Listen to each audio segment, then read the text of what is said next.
So today we discuss self-adjoint operators.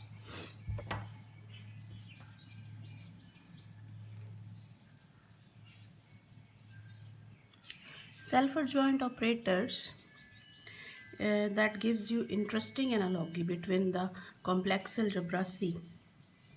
As we define a mapping in the complex algebra C from Z to its conjugate Z, which means a mapping which maps a complex number Z to its conjugate Z bar. Similarly, in this algebra BH, which is a collection of all the Hilbert's collection of all the linear functionals on Hilbert space H, BH, uh, here we define the mapping theta, which we defined earlier, from T to T star, which maps every linear operator T to its adjoint T star. So they have similar properties.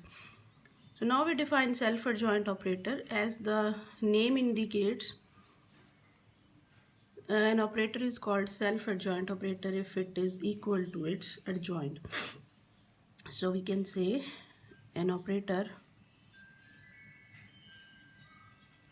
T on a Hilbert space H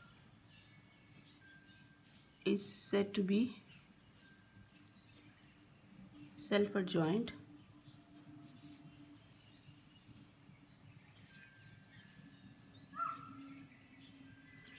if T is equal to T star. Here this T star indicates the adjoint of T. So from the definition we can easily see that zero operator and identity operator are self-adjoint. So 0 star is 0, I star where I is identity operator, this is also I. So 0 and I are identity operators. So now we will prove if we take the collection of all self-adjoint operators, then it will be a closed linear subspace of BH. BH is collection of all the linear operators, or we can say all the linear operators on H.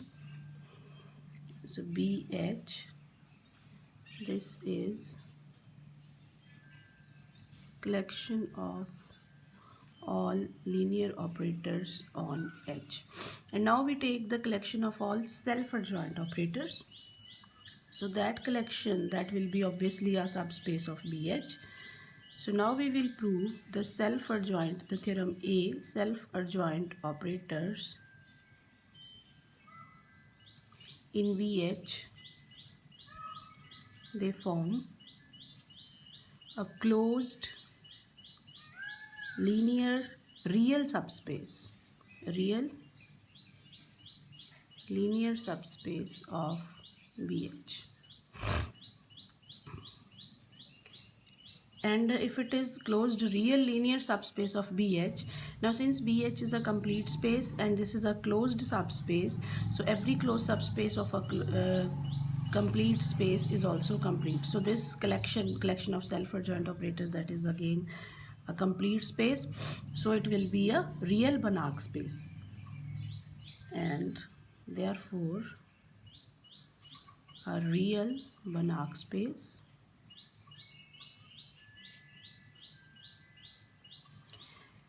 which contains the identity transformation. And why it contains identity? Because identity is self-adjoint, which contains the identity operator. And of course zero operator, which is also self-adjoint, that is identity element of or zero element of this subspace of self-adjoint operators. So now we have to prove, firstly, this is real linear subspace.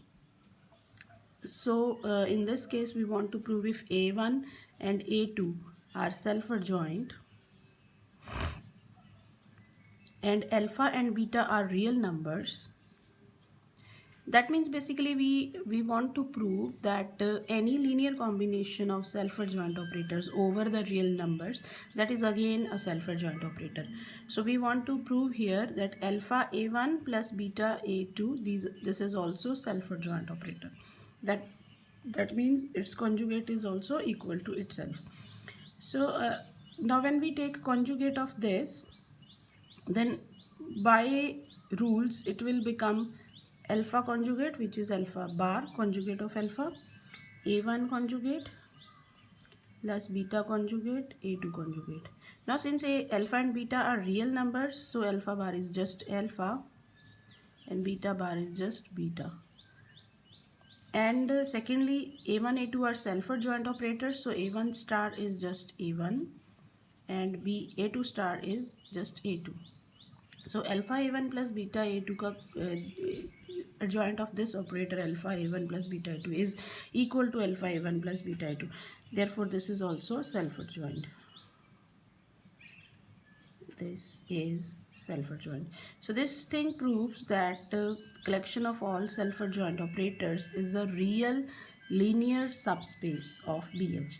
Now we have to prove closeness, that it is closed. That means we want to prove if we have a sequence which converges to an operator, then that limit operator that is also self-adjoint. So closeness. So let an be a sequence of self-adjoint operators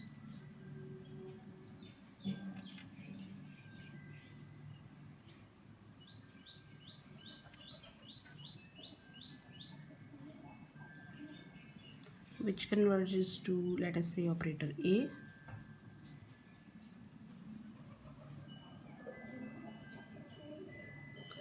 Then we have to prove A is also self-adjoint. So we will start from A minus A star norm. We will add an and an star and similarly subtract these two. So we write A minus an plus an star, then plus an star minus a star. So we know norm of sums is less than equals to sum of norms. So we can separate an minus an star minus a star.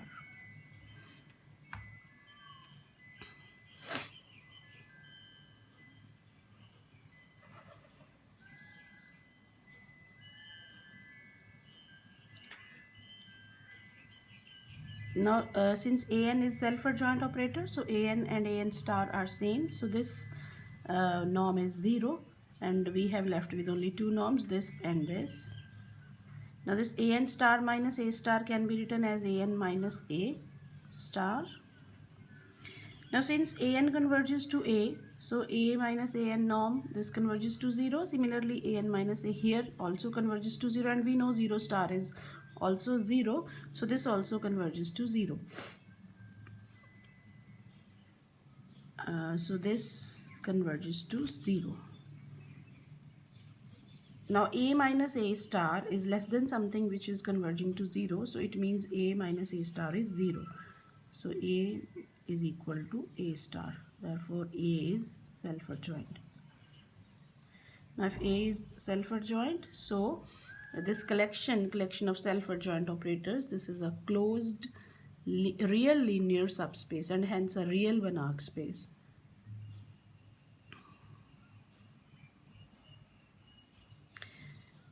Now we have next theorem, which says if a1 and a2 are self-adjoint operators, then their product is also self-adjoint if and only if, theorem B, a1 a2 is self-adjoint if and only if a1 a2 is equal to a2 a1. This is very obvious because a1 a2 is self-adjoint if and only if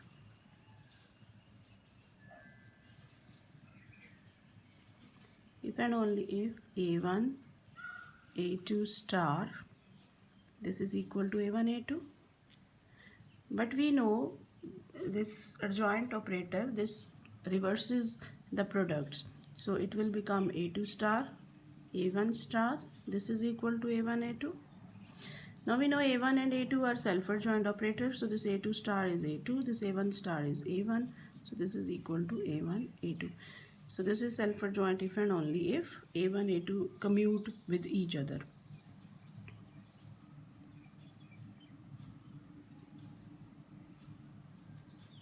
The next theorem, it says T is operator on H for which Txx is 0. This inner product of Tx and x is 0 for all x. Then T is 0. If T is an operator for which this inner product is 0 for every x, then the operator T itself is 0.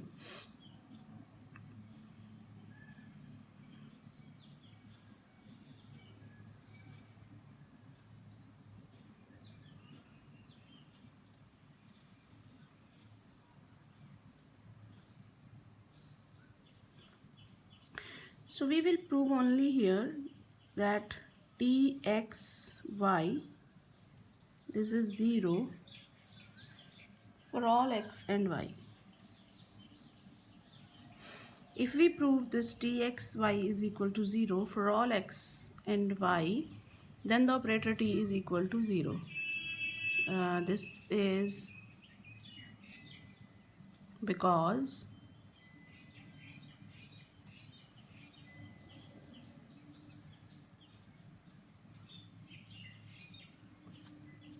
if T is 0, then this Tx is 0, so 0y is equal to 0. Now if Txy is equal to 0 for each x and y, so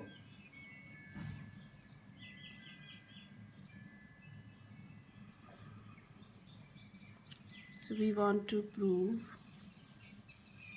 Txy is equal to 0 for all x and y.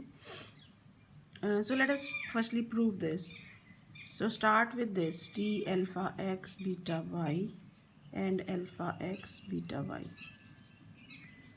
where alpha and beta are any scalars and x and y are any vectors in H.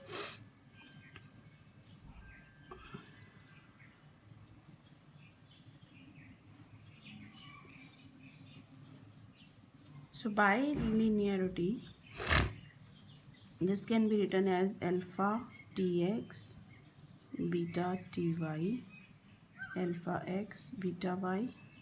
So when we open the inner product, we will get alpha alpha bar, which means mod alpha square, then inner product of txx, then alpha beta bar txy, then beta alpha bar tyx, then mod beta square yy.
So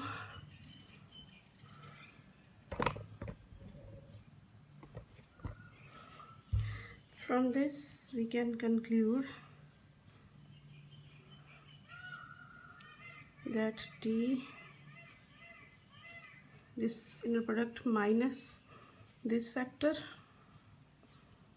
Txx minus this factor beta square yy, this is equal to alpha beta bar Txy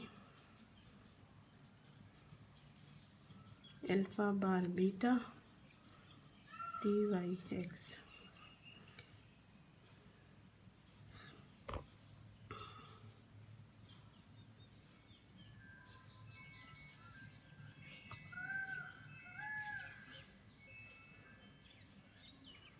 So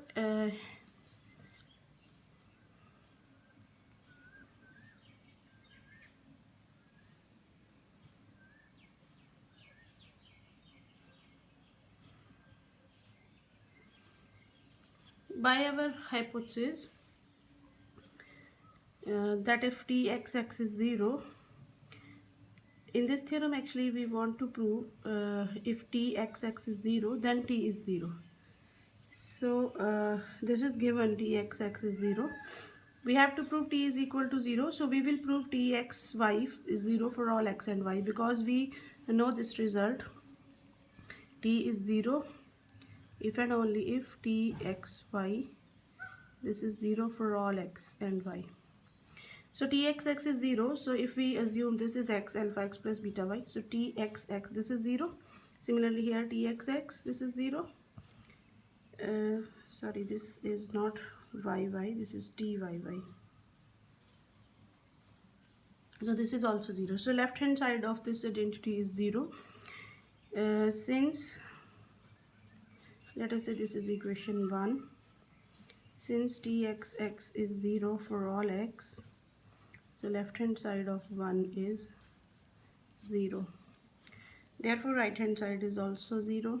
So it means alpha beta bar Txy alpha bar beta Tyx, this is 0. Now this thing is 0 for all alpha and beta. So we put here alpha is equal to 1 and beta is equal to 1. So we will get Txy plus Tyx, this is 0. And secondly, if we put alpha is equal to eta and beta is equal to 1, then we will get alpha eta Txy. Now here we are putting beta 1 and alpha eta, so alpha conjugate is minus eta Tyx, this is 0. So divide this equation by eta, we get Txy minus Tyx, this is 0. So from this equation 2 and equation 3, if we add them, then this factor will be cancelled and twice of this is 0, which means adding 2 and 3 we get Txy is 0. So this thing is 0 for all x and y, therefore T is 0. This completes the proof of this theorem.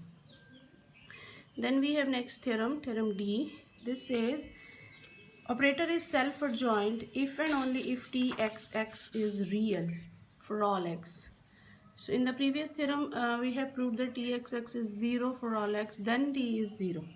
Now we will prove Txx is real for all x, then it is self-adjoint operator, and the converse also true. T is self-adjoint if and only if Txx is real.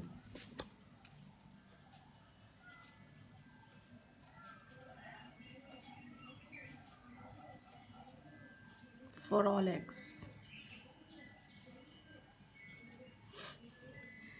Now firstly we assume T is self-adjoint. So if T is self-adjoint, that means T star is equal to T. So we will start from this Txx conjugate, because we want to prove this is real. So we will prove conjugate of Txx is just equal to Txx.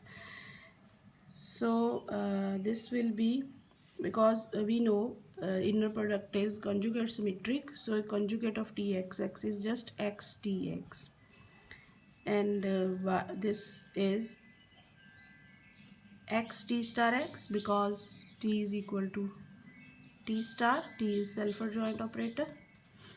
So x t star x will become txx by the property which connects t and t star. So txx conjugate is txx, so this is just real number. Now converse. If this is real for all x,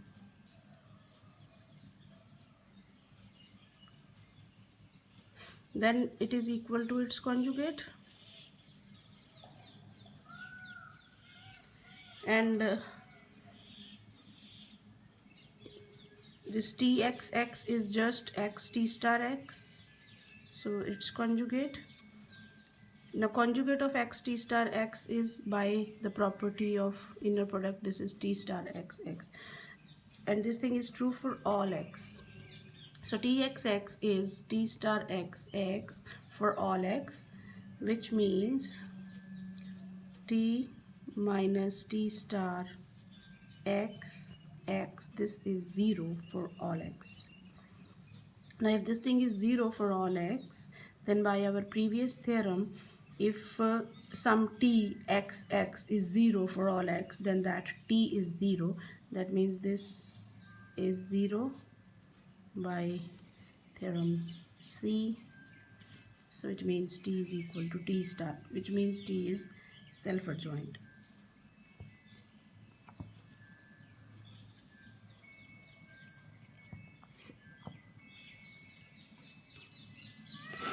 The next theorem,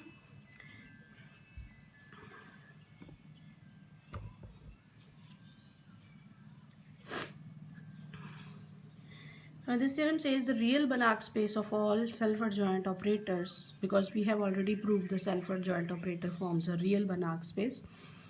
Now in this theorem we will prove that it is a partially ordered set whose linear structure and order structures are related by this.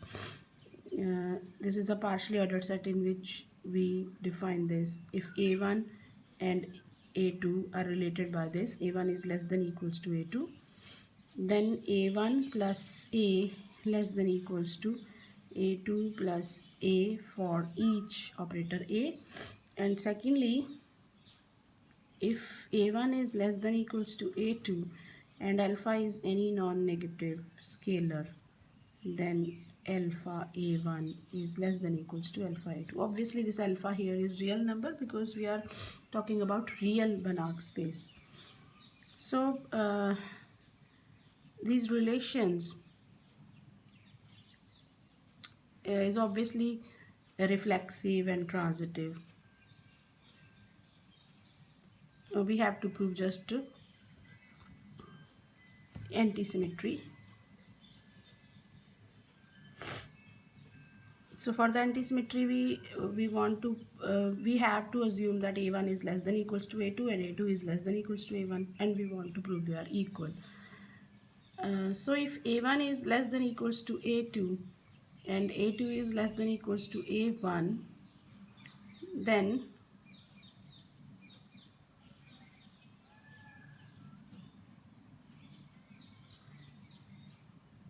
A1 minus A2x, inner product of A1 minus A2x with x, that is 0 for all x.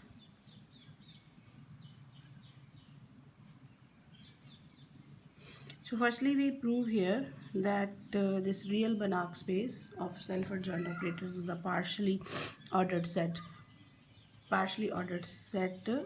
whose linear structures and order structures are related by these properties. So to prove antisymmetry and to prove reflexivity and transitivity, this is very easy. If operator t, any operator t is less than equals to t itself. Secondly, if t1 is less than equals to t2 and t2 is less than equals to t3, then t1 is obviously less than equals to t3. Actually, we define here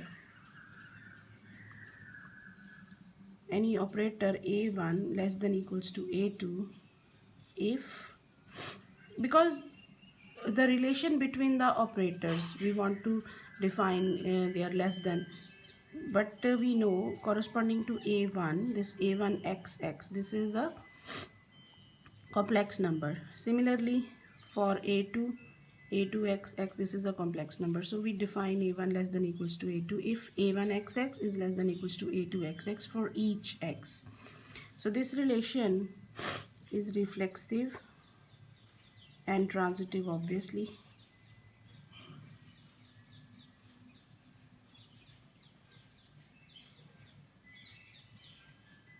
And for the antisymmetry, we assume a1 is less than equals to a2 and a2 is less than equals to a1. So we get a1x x is less than equals to a2x x for each x. Similarly, the other a2x x is less than equals to a1x x for each x. So from these two inequalities, we can conclude that a1 minus a2x x, this is 0 for all x. And from the previous theorem, theorem C, if txx is 0, then t is 0. So a1 is equal to a2, which proves the relation is antisymmetric. So now we prove these two properties. Property 1,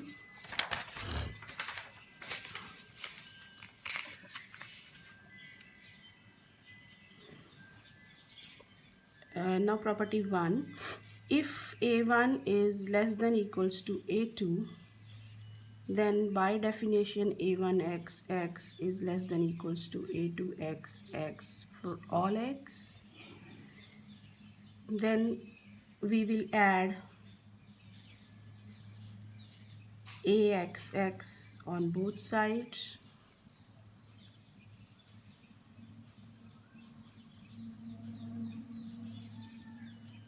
Again, this is true for all x. So the left hand side becomes a1 plus ax. Similarly, right hand side becomes a2 plus ax for each x. Now if this thing is true for each x, then by definition of order, a1 plus a is less than equals to a2 plus a, which proves the first property of order structure. And similarly, we can prove the second property, because in the second property we are taking alpha non-negative, so that you can prove yourself.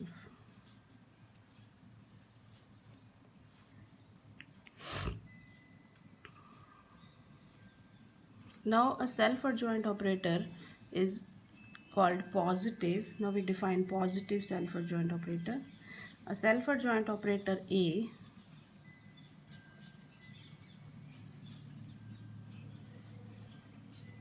on the Hilbert space H is said to be positive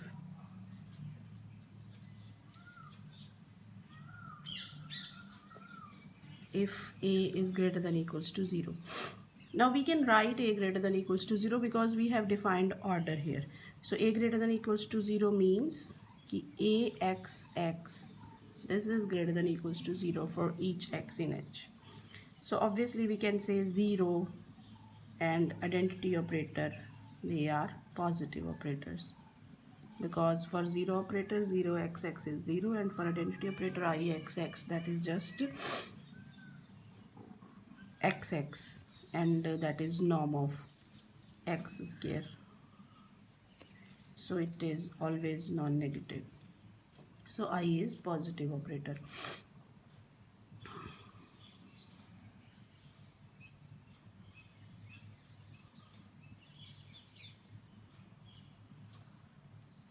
Now for any arbitrary operator t, t star t and t star, they are also positive operator. For any operator t, t star t, this is positive operator.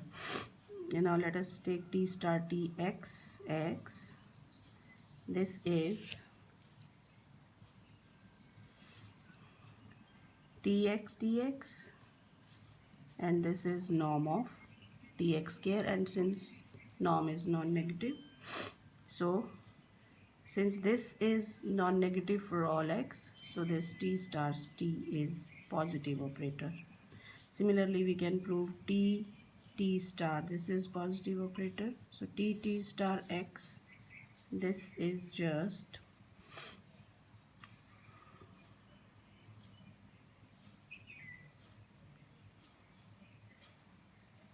t star x, t star x. So this is norm of t star x square.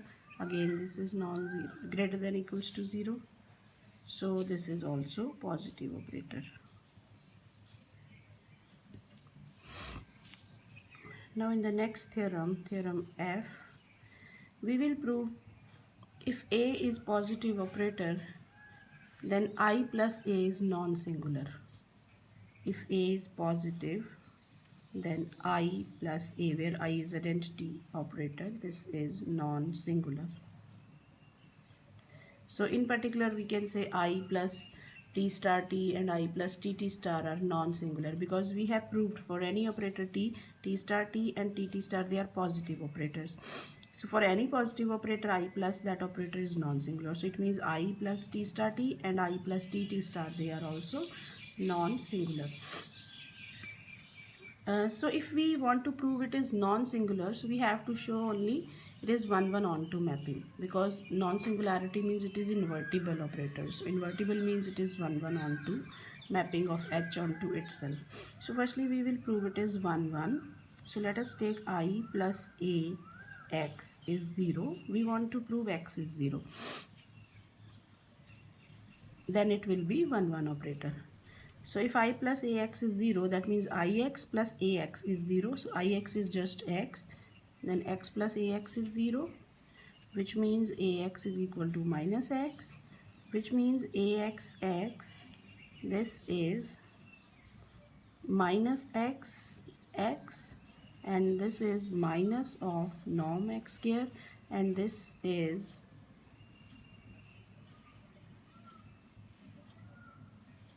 now we are saying a is positive operator.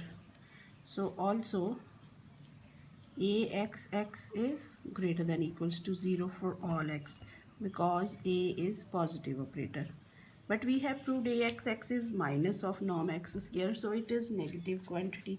That means we can write from here that it is less than equals to 0. So now we are proving axx is less than equals to 0, axx is greater than equals to 0, since it is positive operator. So combining these two, we can write only that this is 0 for all x. And if it is 0 for all x, that means a is 0. Sorry, x is 0. So this thing cannot be true for each x, otherwise it will be 0 operator. So x is 0.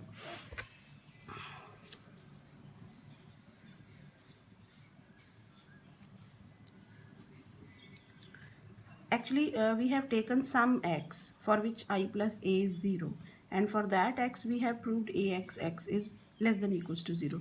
But for every x, this is greater than equals to 0, because it is positive operator. So it means for this x, this is 0.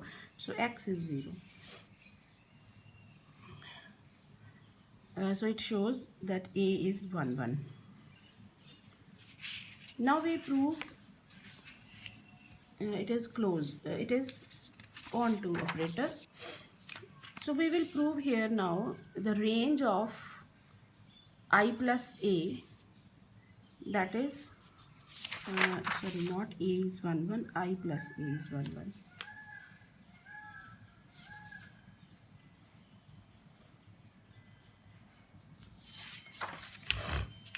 So now we will prove I plus a is onto. So for that we will prove that range space, let us say M of I plus a, this is closed. Firstly we will prove it is closed. So for that, if we start from this I plus a x and then norm square, so it will be x plus ax norm square, because I of x is x, a plus x plus ax norm square. So if we open it into inner products, it will be just this. So it will be norm x square. Inner product of xx is norm x square, then xax, then axx, then axax, that is just norm of ax square.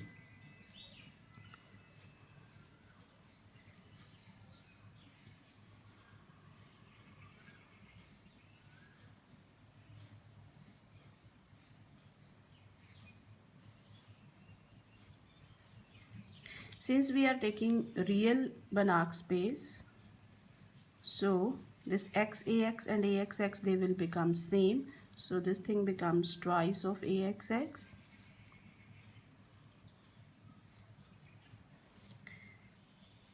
And now we know A is positive operator. So A is positive operator, which means this thing is non-negative. Norms are obviously non-negative. So from this, we can conclude that I plus A x, this norm square, is greater than equals to norm of x square, because a is positive operator, so this factor is non-negative and this is non-negative, so this is greater than equals to this. So we can conclude here that norm x is less than equals to norm of I plus a x. So by this inequality and by the completeness of h, we can say M is complete, and therefore it is closed.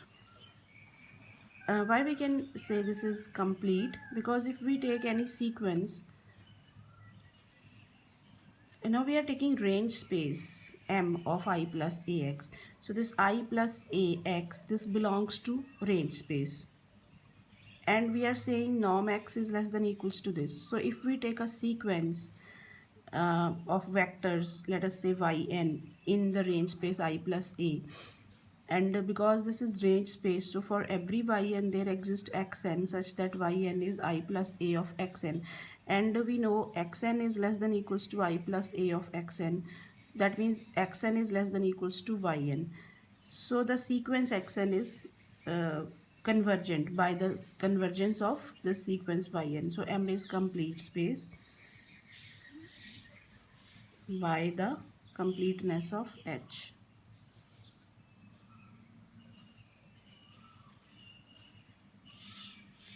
And therefore it is closed. A complete subspace is always closed.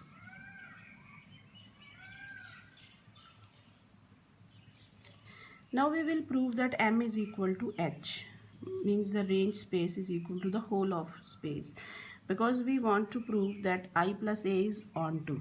That means we have to prove its range space is equal to whole of the space. So we will prove M is equal to H. So if M is not equal to H, then there exists a vector, let us say x naught, which is in H and which is not in, we have a theorem. If we have a proper subspace of a Hilbert space, then we can find a vector, we can find a non-zero vector which is orthogonal to that subspace. So if M is proper subspace of H, then there exists a non-zero vector x naught such that x naught is orthogonal to M. And if x naught is orthogonal to M, that means x naught is the inner product of x naught with any vector of M, that is 0.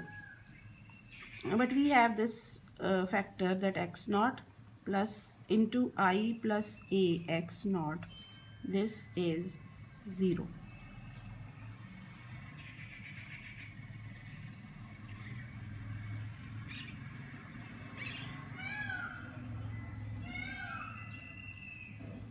This implies x naught plus ax naught, this is 0. Now xx naught inner product, that becomes norm. Now ax naught x naught, this is 0. So it means norm x naught square is equal to minus a x naught, and because a is positive operator, so this thing is non-negative, but with minus sign it is negative. So norm x naught square is less than equals to 0, which means x naught is just 0. So but we are taking x naught is a non-zero vector and we are proving this is 0, so this is a contradiction. So m should be equal to h.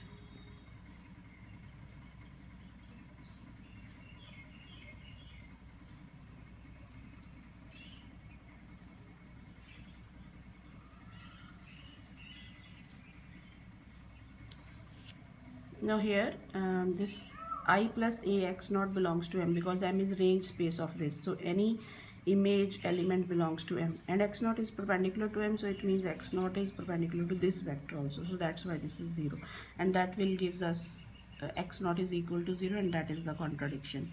So m should be equal to h. Now if m is equal to h, that means I plus a is onto, so I plus a is 1 1 onto, so it is non-singular.